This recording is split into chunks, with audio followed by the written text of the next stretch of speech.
obviously the Telegraph then. And when they said immigration enriches us, it turns out they were talking about landlords, Leo. Yeah. So record immigration is behind a third of rent rises. So in the 2 years to June 2023, immigration led to an additional 430,000 households needing to privately rent homes.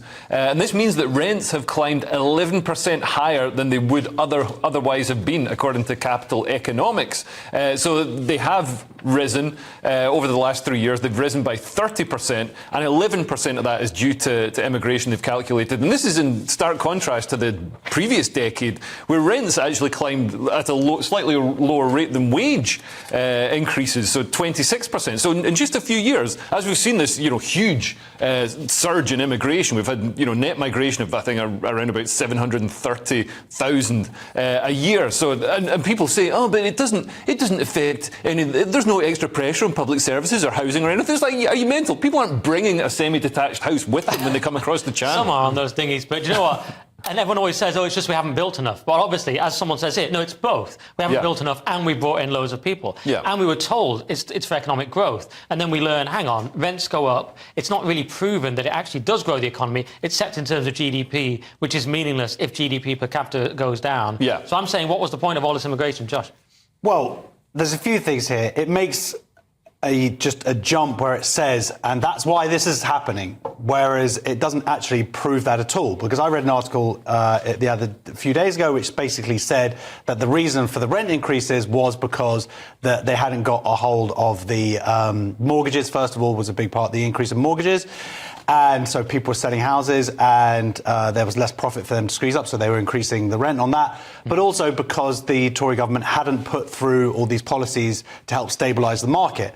So I'm not saying that immigration isn't a part of it, but it just, in terms of it sort of proving something, it doesn't actually prove it. It just kind of at one point it just goes, and that's because of that. And it doesn't actually really get into the proof that it has.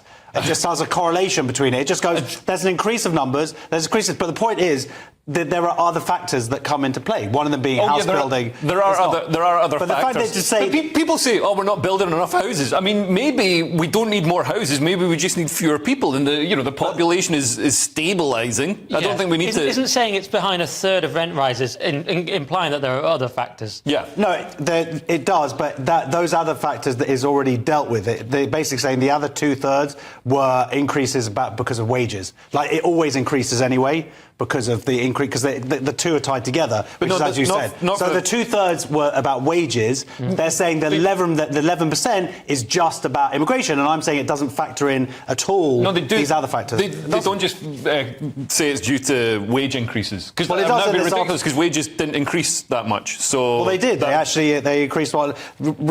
This is nearly double the 7. So normally, as you said, the increase in rent mirrors pretty much exactly the increase in wages. Right? Except increase in wages were only 17%, not accounting for the rest of the percentage. But that's because of immigration.